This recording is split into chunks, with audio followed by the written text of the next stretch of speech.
পাড়ায় মানসিক পুজোর পরের দিন ছিল প্রসাদ খাওয়ানো পুরো গ্রামবাসীকে। আমি সেখানে খেতে বসে যেটা চেয়েছিলাম সেটা হলো লেবু। এই যে দেখো, দুটো লেবু নিয়ে ডাল ভাত নিয়ে খেতে বসে গেছি, আর এখানে সবাই খাচ্ছে, আর ওই যে খাবার পরিবেশন করা চলছে। তারপর এই ডাল ভাত দিয়ে খেতে খেতেই আমার মনে হলো লেবুটা যে মাখানো হয়নি, তারপর লেবুটা মাখিয়ে নিলাম। দেন ততক্ষণে চলে এসেছিল এঁচোড়, কিন্তু আমি এঁচোড় দিয়ে না খেয়ে ডাল আলু ভাজা দিয়ে ভাতটা খেয়ে দেখলাম।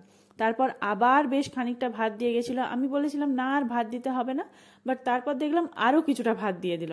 আমি ভাবলাম থাক তাহলে দেখি খেতে পারি নাকি, বাট আমি তো জানতাম অত ভাত খেতে পারবো না। আমি দেখালাম যে পাশে যারা আছে তাদেরকে দাও। তারপরে আবার কিছুটা ডাল নিলাম, কেন শুকনো ভাতগুলো তো খেতে পারবো না। তারপরে এসেছিল মাংস। তবে হ্যাঁ, আমি মাংসটা সেদিন বেশিটা খেতে পারিনি, তাই ভাবলাম চিংড়ি মাছ দিয়ে খাওয়া যাক। তারপরে একবার ভাবলাম না মাংসটা দিয়ে খাবো, তারপর বলি না থাক চিংড়ি মাছটা দিয়ে খাওয়া যাক, কারণ কি আমার চিংড়ি মাছ খেতে খুব ভালো লাগে। তোমাদের কার কার চিংড়ি মাছ খেতে ভালো লাগে অবশ্যই কমেন্ট করে জানিও। আর তারপরে ছিল এই বড় কাটা মাছটা।